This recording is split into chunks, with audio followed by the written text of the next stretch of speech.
Hello and welcome everybody to Let's Crack Gate and EAC Mechanical.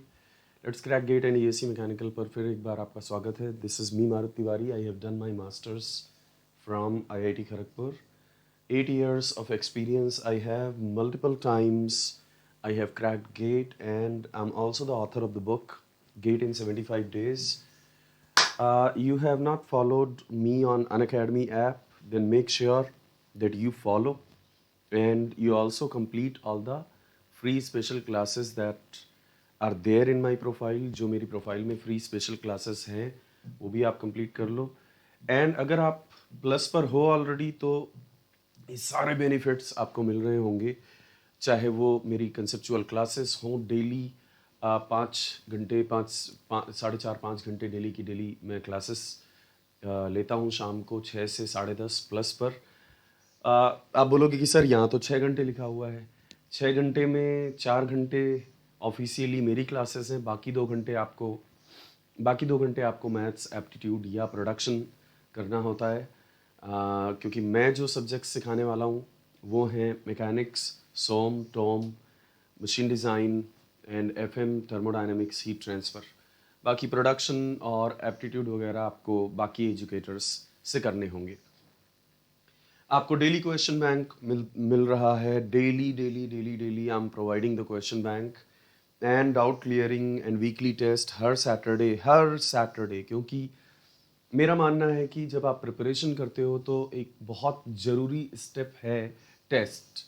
जब आप एक week 5 दिन 10 दिन 20 घंटे कुछ भी पढ़ते हो तो एक चैप्टर को पढ़ने के बाद अगर आपने उसका टेस्ट नहीं दिया, अगर आप टेस्ट से डर के भाग रहे हो तो बेटर है कि आप फिर प्रिपरेशन ही मत करो.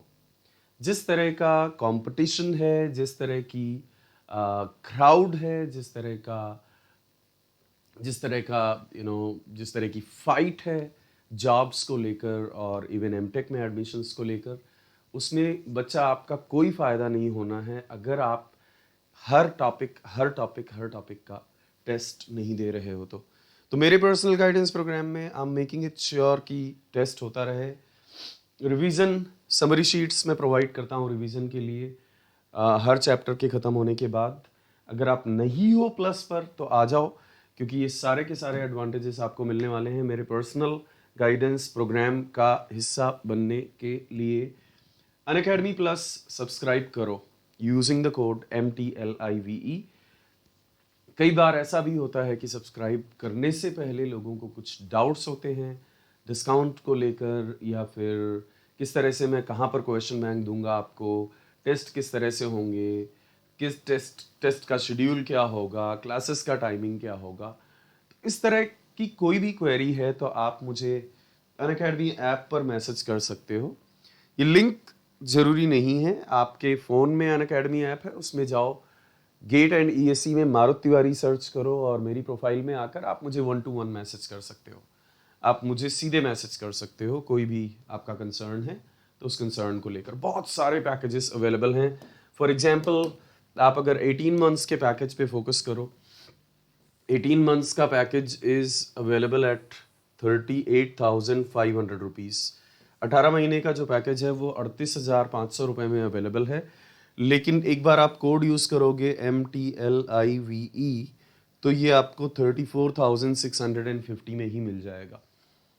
तो 10% डिस्काउंट मिलना है आपको कोड से 34,650. ये तो बहुत है सर. 18 महीने की अनमैचेबल सर्विस. 18 महीने तक आपकी कंसेप्चुअल क्लासेस डेली 5 घंटे तो करीब मैं ही पढ़ाने वाला हूँ डेली आपको प्लस पर. 18 महीने तक आपकी डेली कंसेप्चुअल क्लासेस, हर दिन क्लासेस के बाद उस क्लास में जो भी टॉपिक कवर हुआ है उसका क्वेश्चन बैंक, फिर वीकली टेस्ट, फिर सब्जेक्ट वाइज टेस्ट. तो ये सारी की सारी फैसिलिटीज़ को अगर आप काउंट करोगे तो मेरे प्यारे दोस्तों 1,900 रुपये per month is actually much less cost. 1,900 रुपये per month is actually much less cost. बहुत कम कीमत है 1,925 रुपीज़ पर मंथ. अगर आप जो बेनिफिट्स आपको मिल रहे हैं वो सारे के सारे काउंट करो तो आपको एक बहुत स्ट्रक्चर्ड तरीके से गाइडेड वे में प्रिपरेशन करने का मौका मिलता है। आइकॉनिक प्लान भी अवेलेबल है। आइकॉनिक प्लान में आपको अनअकैडमी की तरफ से एक मेंटर भी दिया जाएगा, तो वो मेंटर की भी हेल्प से आप उस मेंटर की भी हेल्प मिलती रहेगी आपको। तो अगर आप अफोर्ड कर सकते हो तो आइकॉनिक एक बहुत बढ़िया प्लान है। आइकॉनिक और इसमें भी कंफ्यूजन होता है कई बार स्टूडेंट्स को कि आइकॉनिक और प्लस में क्या डिफरेंस है। कोई डिफरेंस नहीं है, वहाँ भी आपको जो क्लासेस मिलेंगी यहाँ भी वो क्लासेस मिलेंगी। वहाँ भी मैं क्वेश्चन बैंक दूंगा, यहाँ भी क्वेश्चन बैंक दूंगा।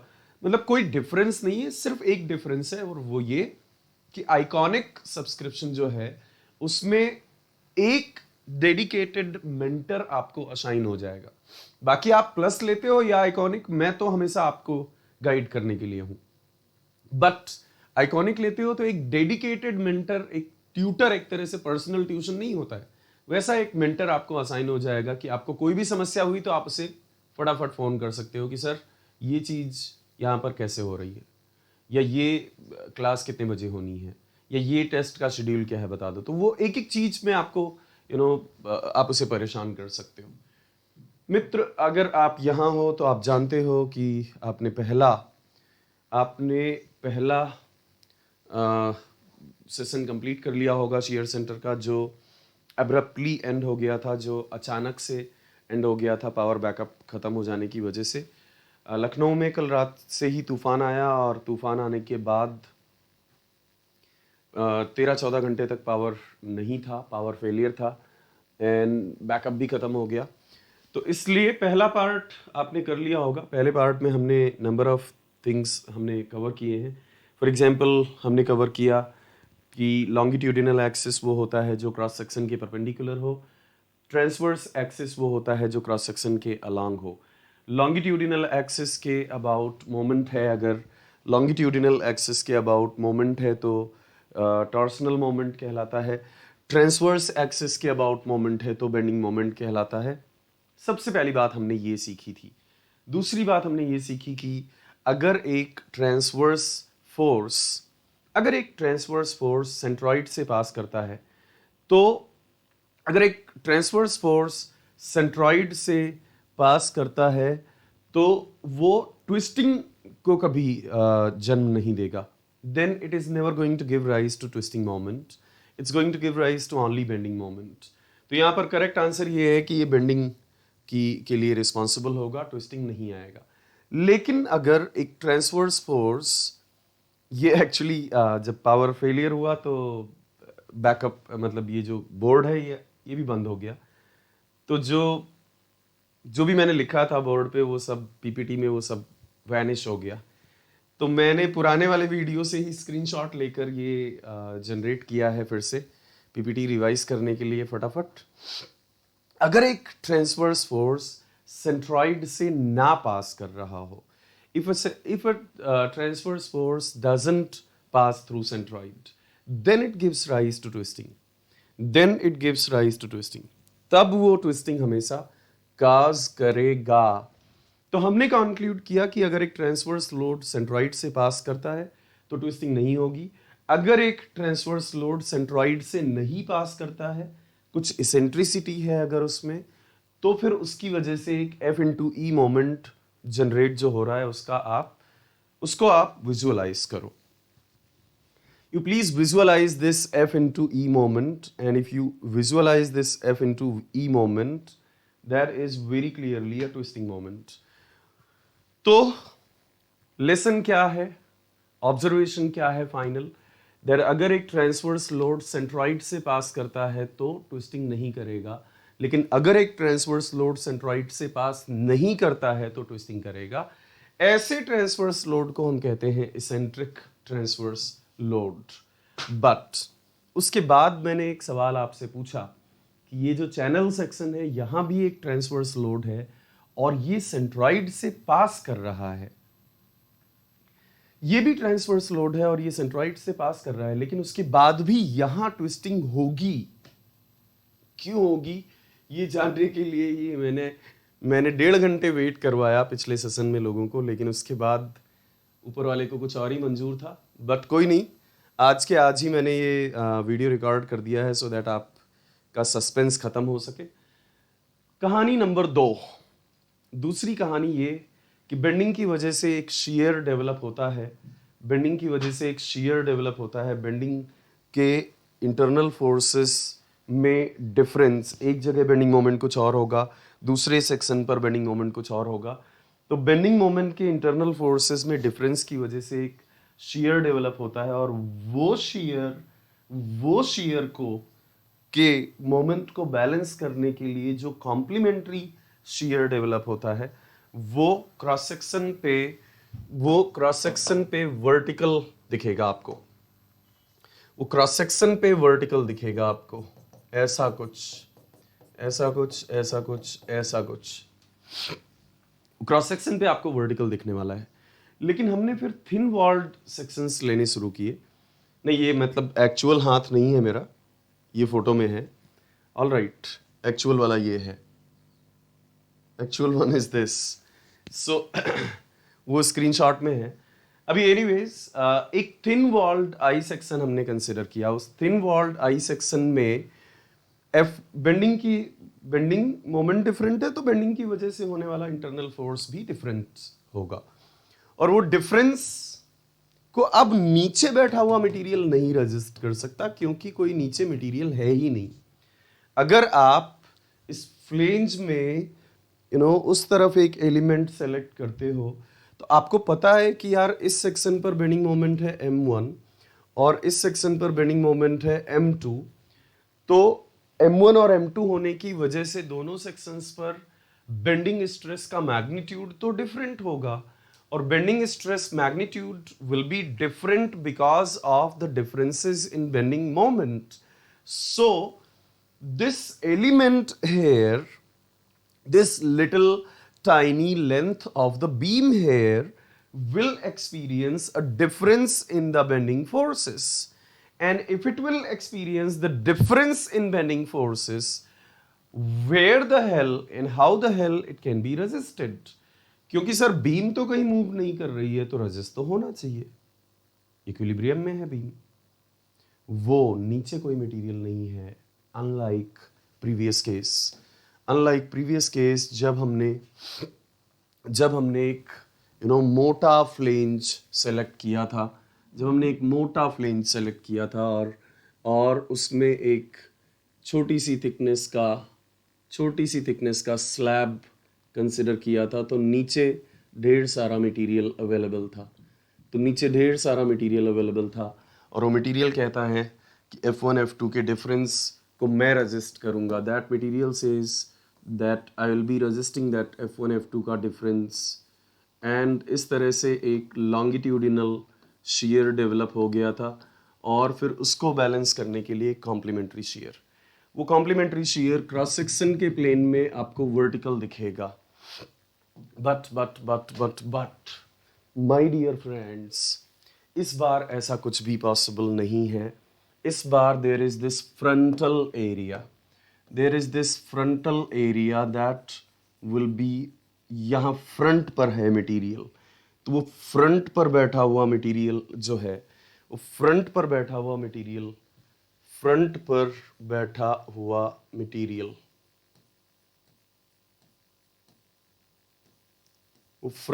बैठा हुआ मटेरियल रेजिस्टेंस पोज करेगा। और इस तरह मित्र, ये जो टाउ है, ये रेड वाला टाउ, ये एक ऊपर से देखोगे अगर आप, if you look from the top, then ये एक एंटी क्लॉकवाइज रोटेशनल टेंडेंसी रख रहा है। उसको बैलेंस करने के लिए एक clockwise rotational tendency will be caused by complementary shear. तो ये है कॉम्प्लीमेंट्री शियर, ऑल राइट, जो कि क्रॉस सेक्शन पर वर्टिकल नहीं, ऐसा दिख रहा है, जो कि क्रॉस सेक्शनल प्लेन पर अगर आप देखोगे तो ऐसा दिख रहा है, हॉरिजॉन्टल दिख रहा है। एक और एग्जाम्पल इस बात को समझने के लिए हमने लिया था, एंड वो एग्जाम्पल था एक circular arc, thin walled sections की बात कर रहे हैं हम लोग। वो एग्जाम्पल था सर्कुलर आर्क का। सर्कुलर आर्क के एग्जाम्पल में x1 डिस्टेंस पर देखोगे कुछ और बेंडिंग स्ट्रेस दिखेगा, x2 डिस्टेंस पर क्योंकि बेंडिंग मोमेंट डिफरेंट है कुछ और बेंडिंग स्ट्रेस दिखेगा। तो इन दोनों बेंडिंग स्ट्रेसेस के डिफरेंस को नीचे कोई मटेरियल नहीं है। अगर आप इस एलिमेंट का फ्री बॉडी डायग्राम बनाओ, if you draw the free body diagram of this element my dear friends, something like this,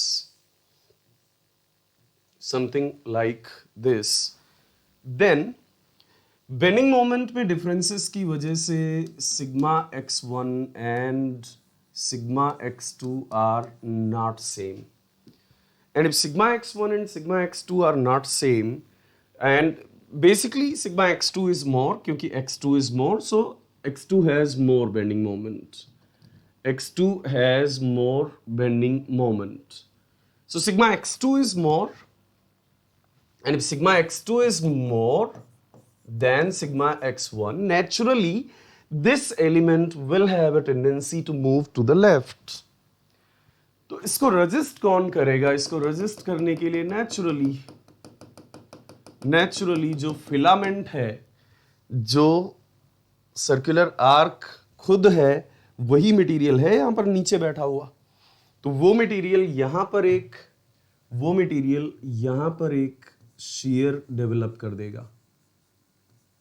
And we are not really interested in this shear.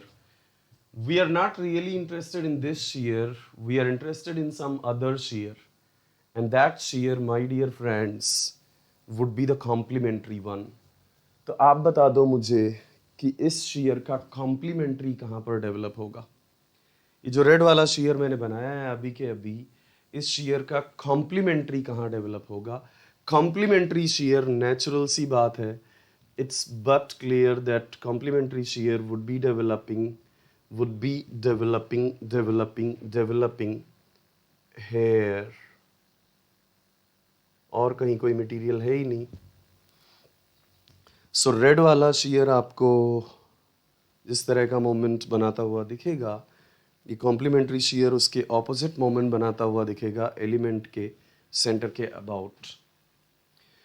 Element के centre के about red वाला shear आपको जिस तरह का moment बनाता हुआ दिखेगा, ये ब्लैक वाला कॉम्प्लीमेंट्री shear उसका ऑपोजिट मोमेंट बनाता हुआ दिखेगा।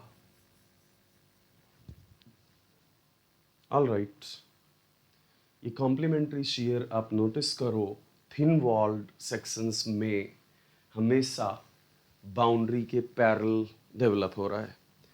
आप नोटिस करो दैट थिन वॉल्ड सेक्शंस में this complementary shear is developing parallel to the boundary. You notice that this complementary shear is developing parallel to the boundary, boundary, boundary, boundary, boundary, boundary, boundary, boundary, boundary, boundary, boundary, boundary, boundary. इसे कहते हैं, इस concept को कहते हैं shear flow. That complementary shear, I repeat once again, complementary shear in thin-walled sections always develops along the boundary.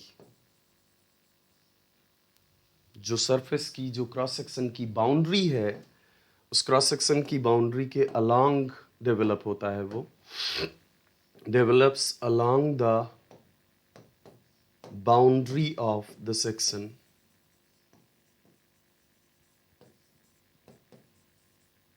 Boundary of the section. This phenomenon is known by the name shear flow. This phenomenon is known by the name shear flow. इस phenomenon को कहते हैं shear flow, और shear flow ही villain है। shear flow ही villain है। क्यों shear flow villain है, ये बात अभी अभी आपको समझ में आ जाएगी। shear flow ही विलन है और shear flow क्यों विलन है, ये बात अभी अभी आपको समझ में आ जाएगी। Just focus yourself here and try understanding. Just focus yourself here and try understanding.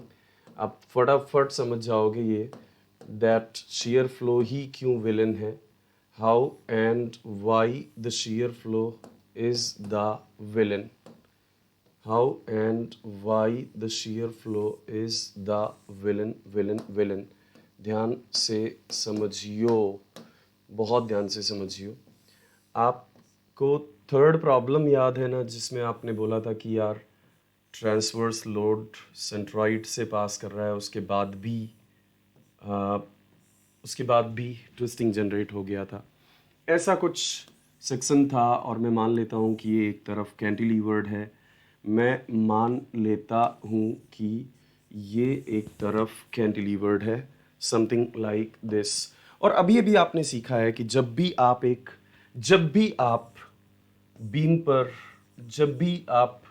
Beam पर लोडिंग हो रही होगी सच दैट कि बेंडिंग आ रहा हो, जब भी बीम पर लोडिंग है सच दैट कि बेंडिंग आ रहा हो, सच दैट कि बेंडिंग इज देयर, तो बेंडिंग की वजह से, बेंडिंग स्ट्रेसेस में डिफरेंसेस की वजह से टाउ डेवलप होगा, और टाउ डेवलप होगा तो एक कॉम्प्लीमेंट्री शीयर डेवलप होगा जो हमेशा बाउंड्री के पैरेलल होगा।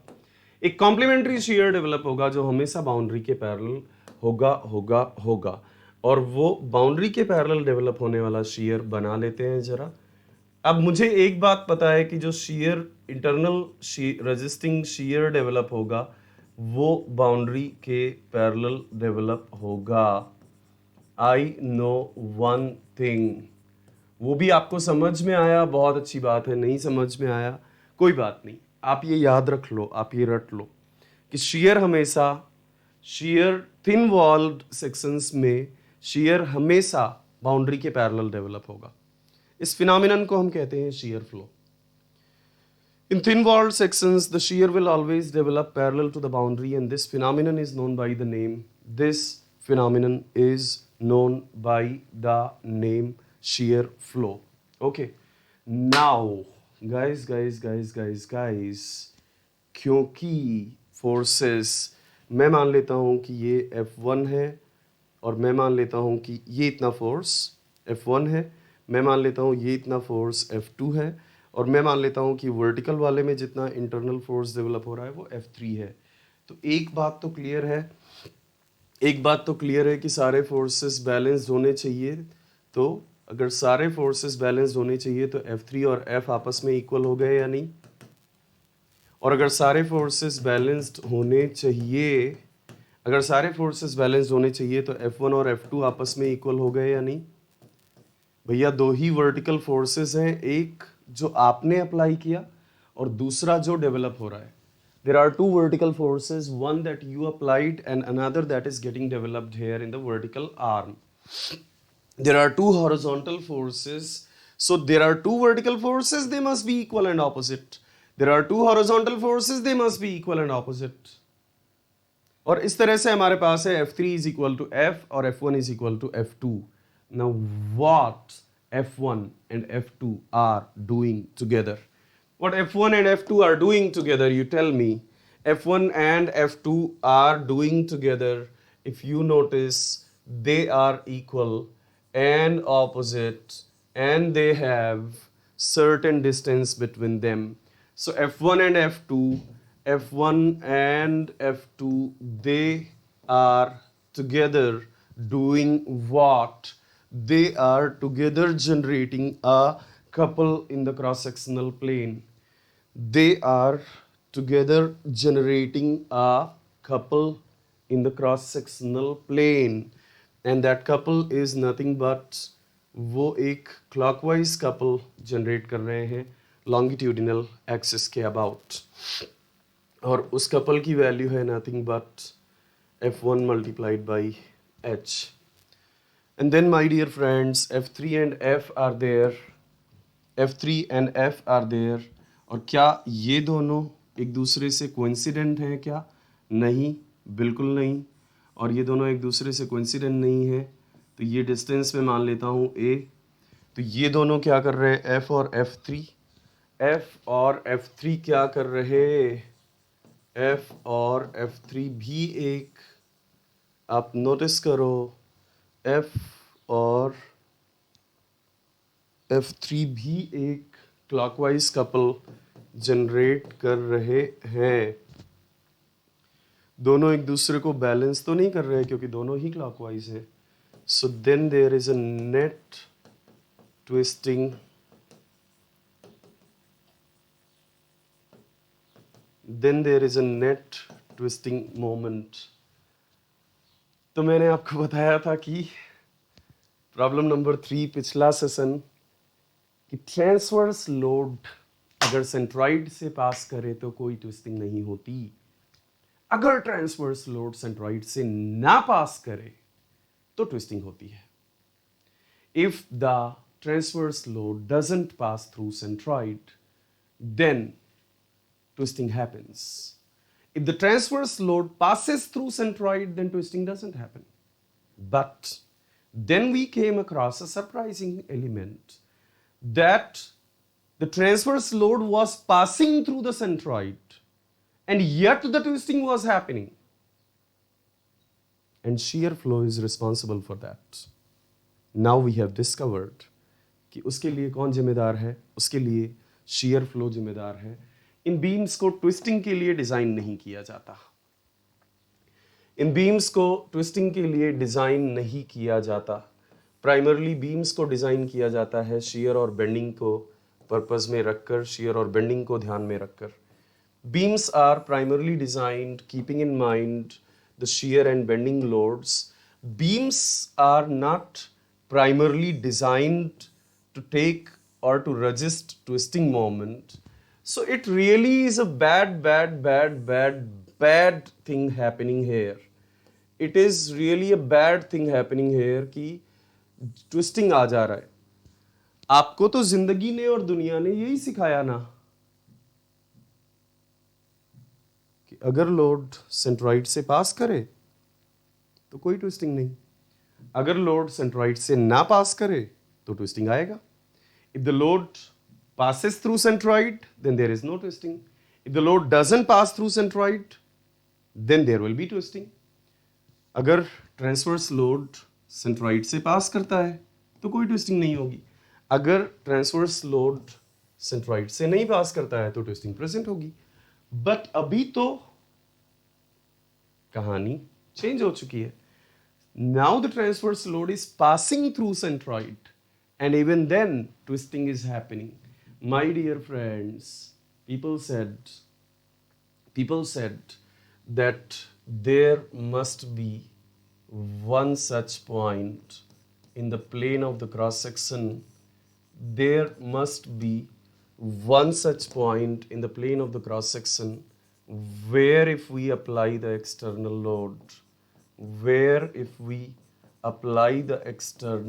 load, एक तो ऐसा पॉइंट होना चाहिए क्रॉस सेक्शनल प्लेन में जहां हम अगर लोड अप्लाई करें तो ट्विस्टिंग डेवलप ना हो। ऐसे पॉइंट को कहते हैं शीयर सेंटर। इतनी छोटी सी बात 2 घंटे सीधे सीधे बताया जाता, आप कभी ये समझ नहीं पाते लॉजिक वगैरह। तो जिनको लॉजिक समझना है बहुत अच्छी बात है, जिनको लॉजिक नहीं समझना है वो बस ये याद रख लो कि shear center is the point, shear center is the point in cross sectional plane through which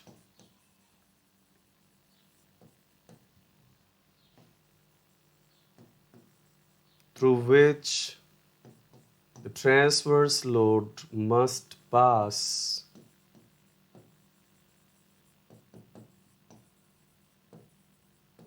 in order that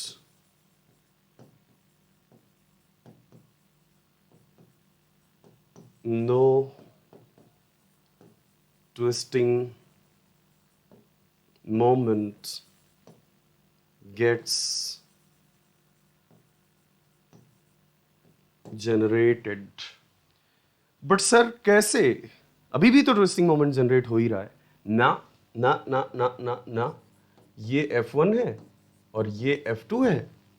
F1 और F2 मिलकर क्या कर रहे हैं? F1 और F2 मिलकर क्या कर रहे हैं? F1 और F2 मिलकर क्लॉकवाइज मोमेंट डेवलप कर रहे हैं, इफ यू नोटिस। और F और F3 मिलकर क्या कर रहे हैं? F और F3, F जो आपने अप्लाई किया है और F3 vertical resisting force. F और F3 मिलकर क्या कर रहे हैं? F और F3 मिलकर एंटी क्लॉकवाइज। तो अगर आपने ये डिस्टेंस सही से सेलेक्ट की, अगर आपने ये डिस्टेंस सही से सेलेक्ट की तो दोनों एक दूसरे को बैलेंस करेंगे। If you select this distance E properly, then they will be balancing each other and there will be no net twisting moment. There will be no net twisting moment. Naturally, for a symmetric cross section, centroid he shear center है। For a symmetric cross section, centroid he shear center है, क्योंकि वही definition को fulfil कर दे रहा है कि वो सेंट्रॉइड से ही लगाओ तो ट्विस्टिंग मोमेंट जनरेट नहीं हो रहा है। For a symmetric cross section, for a symmetric cross section, my dear friends, centroid itself is the shear center. क्योंकि if the transverse load is passing through centroid, then there is no twisting moment. And by definition, shear center is such a point. Shear center is such a point where if transverse load is applied, then it creates no net twisting moment. आपको इससे ज़्यादा और कुछ नहीं जानना है। Of course, कुछ formulas, दो तीन चीज़ें आपको याद रखनी है। दो तीन चीज़ें आपको याद रखनी है। Wait a moment. एक, आप ये चैनल सेक्शन का याद रख लो। डिराइव नहीं करूँगा मैं, क्योंकि डेरिवेशंस कॉम्प्लिकेटेड हैं और लेंदी भी हैं। सो डेरिवेशंस थोड़े से लेंदी हैं इसके, इसलिए we will not go into the derivations, but if this distance is b and this distance is h and this distance is t, then my dear friends, channel section के shear सेंटर का distance यहाँ mid वाले point से होता है, this is shear centre, और यहाँ mid वाले पॉइंट से इसका डिस्टेंस होता है t b square h square divided by 4 times moment of inertia of the section about neutral axis। ये फॉर्मूला आप सीधे सीधे याद रख लो। फिर आपने जैसे एक सर्कुलर आर्क वाला केस देखा, सर्कुलर आर्क वाला केस, सर्कुलर आर्क वाले केस में क्या होगा? सर्कुलर आर्क वाले केस में shear सेंटर का, सर्कुलर आर्क का जहाँ पर सेंटर है वहाँ से shear सेंटर की लोकेशन होगी, वहाँ से shear सेंटर की लोकेशन होगी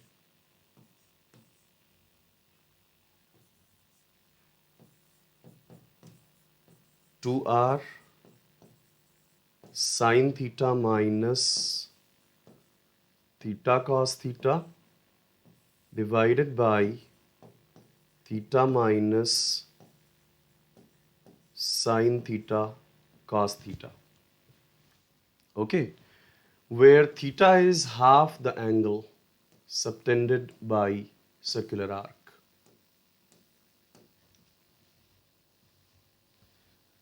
तो ये भी आप रट लो। ऐसे ही एंगल सेक्शन है, तो एंगल सेक्शन के केस में क्या होगा? देखो ध्यान से समझियो, बहुत ध्यान से समझियो। एंगल सेक्शन के केस में मेरे प्यारे दोस्तों, और ये इंट्यूटिव भी है, एंगल सेक्शन के केस में, in case of angle section बहुत ध्यान से समझियो, be very very very very very very very very very attentive and try understanding. Angle section के केस में जब बाउंड्री के पैरेलल आप shear फ्लो बनाने वाले हो, तो एक बात तो बहुत क्लियर है मित्र, एक बात तो बहुत क्लियर है कि दो फोर्सेस आपको दिख रहे हैं। एक फोर्स ये दिख रहा, एक फोर्स ये दिख रहा इंटरनल रेजिस्टिंग फोर्स, दूसरा फोर्स ये दिख रहा इंटरनल रेजिस्टिंग फोर्स। कहते हैं कि दो फोर्सेस का रिजल्टेंट हमेशा उन दोनों के, कहते हैं कि दो फोर्सेस का रिजल्टेंट हमेशा उन दोनों के पॉइंट ऑफ इंटरसेक्शन से पास करता है। People say that the resultant of two forces is always going to pass through FR का मतलब force resultant is always going to pass through the point of intersection of those two forces. So natural सी बात है, आप बोलोगे कि यार external force को भी यहीं से लगाओ ना, एक्सटर्नल फोर्स भी यहीं से पास कराओ, तभी तो दोनों में कोई डिस्टेंस नहीं होगी, डिस्टेंस नहीं होगी तो कोई कपल नहीं बनाएंगे वो। Make your external transverse load pass through this point, then you will have no distance between your active force F and the resultant reactive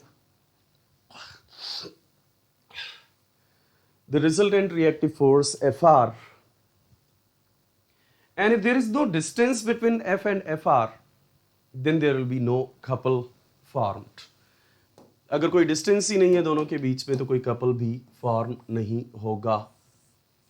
तो इसलिए एंगल सेक्शन के लिए आप याद रख सकते हो कि जहां पर हॉरिजॉन्टल और वर्टिकल आर्म मिलेंगे, दैट्स गोइंग टू बी, जहां पर हॉरिजॉन्टल और वर्टिकल आर्म मिलेंगे, that's going to be the shear center. That's going to be the shear center of angle section.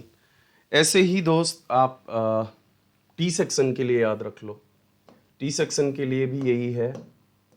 For T section also the same is the story, that जहाँ पर horizontal और vertical arms मिलेंगे, that will be the shear center. तो की observations, की conclusions क्या हैं?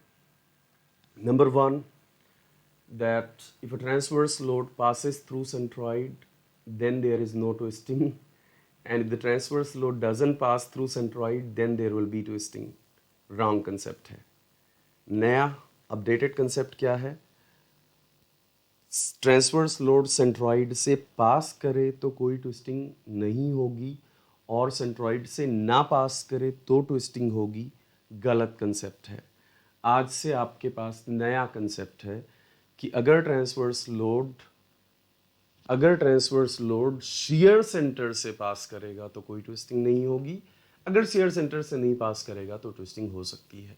हाँ, ये अलग बात है कि सिमेट्रिक क्रॉस सेक्शंस के केस में शेयर सेंटर ही सेंट्रॉइड है और सेंट्रॉइड ही शेयर सेंटर है। Thank you so very much people, I hope you enjoyed. कल मिलते हैं इम्पैक्ट लोडिंग के साथ। आपने अनअकैडमी पर अगर मुझे नहीं फॉलो किया है, make sure that you follow, and personal guidance programme का हिस्सा बनने के लिए make sure that you subscribe. अगर आप मैकेनिकल इंजीनियरिंग को ज़बरदस्त तरीके से सीखना चाहते हो, अगर आप मैकेनिकल इंजीनियरिंग को इंटेंस तरीके से सीखना चाहते हो, बेहतरीन तरीके से सीखना चाहते हो, देन मेक श्योर कि आप सब्सक्राइब करो Unacademy plus using my code MTLIVE। बहुत सारे पैकेजेस अवेलेबल हैं और बहुत अफोर्डेबल और रीजनेबल है ये। तो आ जाओ प्लस पर, क्योंकि डेली 6 से 10:30 मेरी क्लासेस रहती हैं प्लस पर, और 5 से 6 महीने के अंदर अंदर मैं आपको 5 से 6 महीने के अंदर अंदर मैं आपको 70% सिलेबस तो मैं खुद कंप्लीट करके देने वाला हूँ। सो बहुत बहुत शुक्रिया मेरे दोस्त, फिर से एक बार मिलते हैं कल इम्पैक्ट लोडिंग के साथ। Thank you.